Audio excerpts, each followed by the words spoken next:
Hi, and welcome to instalment number 2 of this book, The Enchanted Woods. Up the faraway tree. The children did not tell their father and mother about the happenings in the Enchanted Wood, for they were so afraid that they might be forbidden to go there. But when they were alone, they talked about nothing else. "When do you suppose we could go up the faraway tree?" Franny kept asking. "Oh, do let's go, Joe." Joe wanted to go very badly, but he was a little afraid of what might happen, and he knew that he ought to look after his two sisters and see that no harm came to them. Just suppose they all went up the faraway tree and never came back. Then he had an idea. "Listen," he said, "I know what we'll do. We'll climb up the tree and just see what is at the top. We don't need to go there, we can just look. We'll wait until we have a whole day to ourselves, then we'll go." The girls were so excited they worked hard in the house, hoping that their mother would say they could have the whole day to themselves. Joe worked hard in the garden too, clearing away all the weeds. Their parents were very pleased. "Would you like to go to the nearest town and have a day there?" asked Mother at last. "No, thank you," said Joe at once. "We've had enough of towns, Mother. What we'd really like is to go and have a whole day picnic in the wood." "Very well," said Mother. "You can go tomorrow. Father is going off for the day to buy some things we need, and I have things to do here in the cottage. So as I'll be close by, you can take your lunch and dinner and go off by yourselves if it is a fine and sunny day." How the children hoped the day would be fine. They woke early and jumped out of bed. They pulled their curtains open and looked out. The sky was as blue as cornflowers. The sun shone between the trees and the shadows lay long and dewy on the grass. The Enchanted Wood stood dark and mysterious behind their garden. They all had breakfast. Then Mother cut sandwiches and put them in a bag along with 3 cakes each. She sent Joe to pick some plums from the garden and told Beth to take 2 bottles of lemonade. The children were most excited. Father set off to town and the children waved goodbye to him from the gate.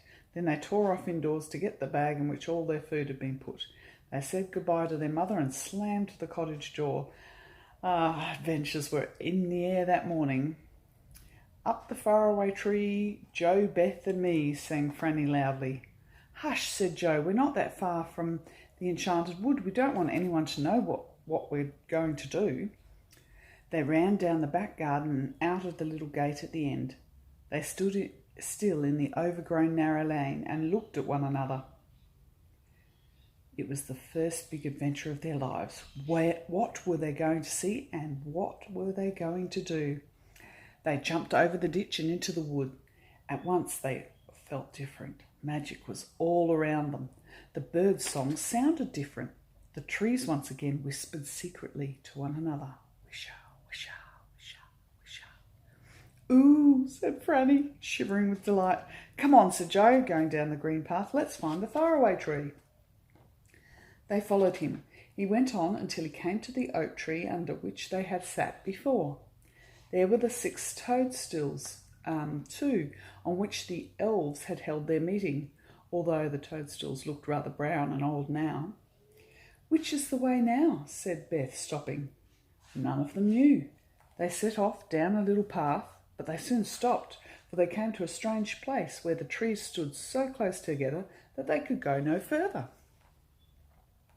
They went back to the oak tree. "Let's go this other way," said Beth, so they set off in a different direction. But this time they came to a curious pond whose waters were pale yellow and shone like butter. Beth didn't like the look of the pond at all, and the 3 of them went back once more to the oak tree. "This is too bad," said Franny, almost crying. "Just when we've got a whole day to ourselves, we can't find the tree." "I'll tell you what we'll do," said Joe suddenly. "We'll call those elves. Don't you remember how they said they would help us whenever we wanted them?" "Of course," said Franny. "We had to stand under this oak tree and whistle 7 times. "Go on, Joe, whistle," said Beth. So Joe stood beneath the thick green leaves of the old oak and whistled loudly 7 times.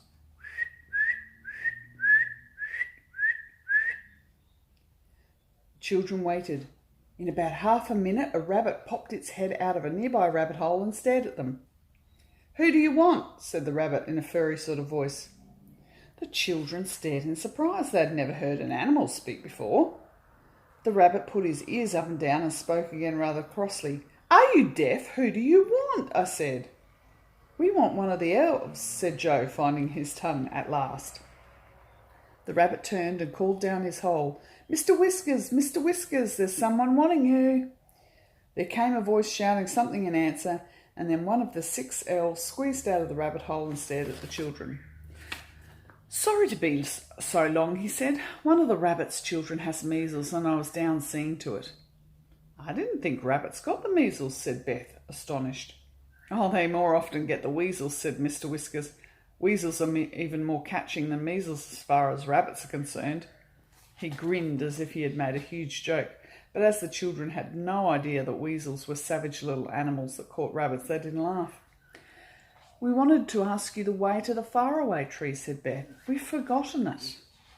"I'll take you," said Mr. Whiskers, whose name was really a very good one, for his beard reached his toes. Sometimes he trod on it, and this jerked his head downwards suddenly. Beth kept wanting to laugh, but she thought she had better not. She wondered why he didn't tie it around his waist out of the way of his feet. Mr. Whiskers led the way between the dark trees. At last he reached the trunk of the enormous faraway tree. "Here you are," he said. "Are you expecting someone down it today?" "Well, no," said Joe. We rather wanted to go up it by ourselves." "Go up it by yourselves," said Mr. Whiskers in horror. "Don't be silly. It's dangerous. You don't know what might be at the top. There's a different place almost every day." "Well, we're going," said Joe firmly, and he set his foot against the trunk of the tremendous tree and took hold of a branch above his head. "Come on, girls." "I shall fetch my brothers and get you down," said Mr. Whiskers in a fright, and he scuttled off crying, "It's so dangerous, it's so dangerous." "Do you suppose it is all right to go?" said Beth, who was usually the sensible one. "Come on, Beth," said Joe impatiently. "We're only going to see what's at the top. Don't be a baby." "I'm not," said Beth, and she and Franny hauled themselves up beside Joe. "Doesn't look very difficult to climb. We'll soon be at the top." But it wasn't as easy as they thought, as you will see.